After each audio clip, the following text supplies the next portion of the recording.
The Gospel's View of Torah, Part 4. If this is the first video you're watching, please go back and watch the other 3. All right, I am pulling scriptures from the Gospels. These are front and back of scriptures from the Gospels. This is what Jesus said. Almost every single verse that I'm quoting is something that Jesus said. If you build your life, your faith on anything, it's on what Jesus said.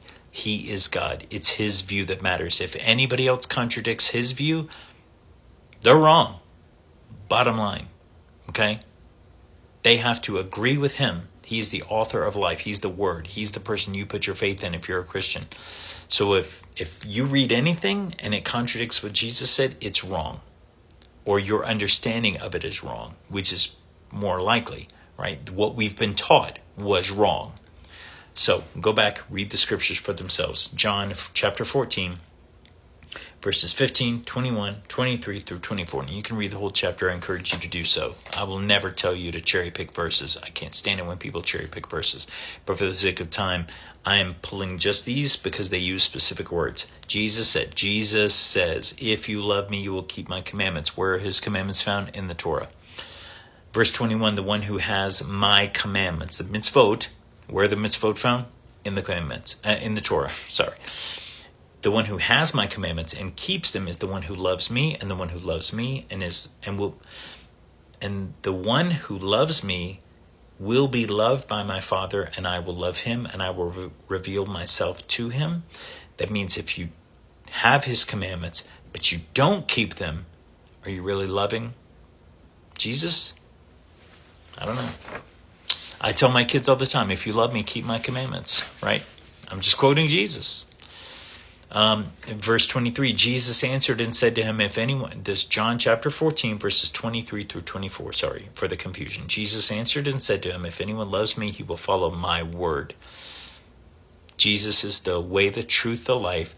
The Torah is truth.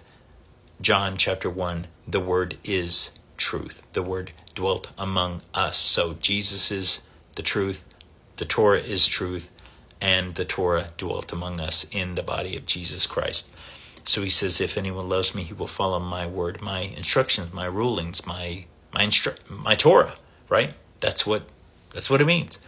And my Father will love him, and we will come to him and make our dwelling. We will tabernacle with him. He's using Sukkot language. And if you don't know what I'm talking about, Google Sukkot, Sukkot, all right? It's a Jewish festival where God tabernacled with Israel. Verse 24, the one who does not love me does not follow my words. And the word which you hear is not mine, but the Father's who sent me. Where do these words come from? The Torah. John 15, verses 10 through 17. The long quote. We got plenty of time. You're not doing anything else tonight. If you keep my commandments, mitzvotim, right? Commandments is mitzvotim is the plural for commandments. Where are his commandments found? Torah. If you keep my commandments, you will remain in my love, just as I have kept my Father's commandments and remain in his love. Was Jesus Torah observant? That is a really important question. Was Jesus Torah observant? Of course he was. And he says, just as I have kept my Father's commandments, the Torah, and I remain in his love, if you keep my commandments, you will remain in my love. Mind-blowing, people. Come on. Verse 11, these things I have spoken to you so that my joy may be in you and that your joy may be made full. This is my commandment, my mitzvot, that you love one another just as I have loved you. Greater love has no one than this, than a person lay down his life for his friends. Of course, he's foreshadowing because he's about to lay down his life for his friends, his disciples. You are my friends if you do what I command you. Where are his commandments found? In the Torah. Verse 15, no longer do I call you slaves, for the slave does not know what the master is doing, but I have called you friends because all these things that I have heard from my Father I've made known to you. You did not choose me, but I chose you. So he's using chosen people language here. And appointed you so that you would go and bear fruit, and that your fruit would remain, so that whatever you ask of the Father in my name, he may give to you. This I command you, that you love one another. His commandment is a mitzvot, and love one another. Love your neighbor as yourself. Love the Lord with all your heart, mind, soul, and strength. It's all in the Torah, man. It's all in the Torah. Some of you say we only have to do these 2 commandments: love God and love our neighbor, and we're done. Where's that found? In the Torah. Oh my goodness. Some folks drive me nuts. John 15:25. But this has happened so that the word that is written in their law, Torah, will be fulfilled. They hated me for no reason. So this is a messianic prophecy from the Torah that is being fulfilled in the life of Jesus. All right. 15 times in the Gospels, the phrase, is it lawful or is it not lawful, is found. They are questioning Jesus about matters of Torah. And Jesus is repeatedly teaching them what Torah is all about. Matthew 12:2, 12:4, 12:10, 12:12, 19:3, 20 verse 15, Mark 2 verse 24, 2 verse 26, 3 verse 4, 6 verse 18, chapter 10 verse 12, Luke 6 verse 2, 6 verse 4, 6 verse 9, 14 through Luke 14 verse 3. These are all questions about, is it lawful or is it not lawful? Where would that information be found? Where are the laws found? In the Torah. It's as if Jesus repeatedly points people back to the Torah. If you love me, you'll keep my commands. Where are his commands found? In the Torah. Just read the Bible. Read the Bible. All right. Read the Bible for what it says. And if people are contradicting what the Bible says, you should shut them out. All right. You don't have to listen to me. I don't even care.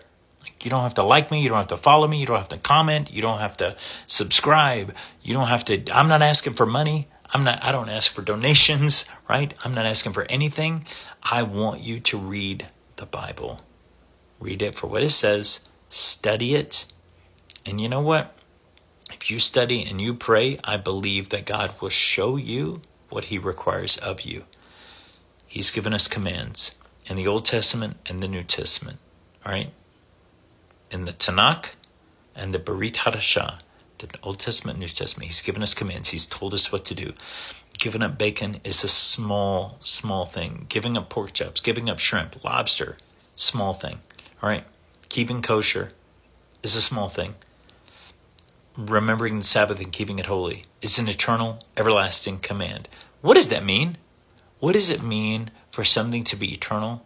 What does it mean for it to be everlasting? Does it mean that it ends? Does it mean that you do it for 1,000 or 2,000 years, but we're going to do away with it? It's going to be obsolete. Is that what it means? Or does it mean what it actually says? That it is eternal, it is everlasting, it never ends. It's infinity. It is something that God has established for us, and it will be part of our DNA then, now, and in the future. Read the Bible.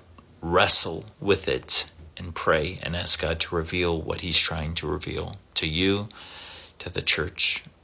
And if I am Torah observant and I obey God's commands, and I stand before God in judgment, and all those Torah observance will mean nothing, it won't diminish my relationship with the Lord, right? But if God expects you to do it, and you don't do it, and you stand before the Lord, you haven't done what he told you to do, that would scare me more than doing what he said to do, and it not, and for me not to have to, right? It would mean, it would be scarier to not do what he said to do, and for him to say, you should have obeyed. You haven't lost anything by following Torah. You've gained so much. We can talk about it personally if you ever want to. All right. God bless. Have a great night. I'm going to watch the hockey game for the rest of the evening. Bye.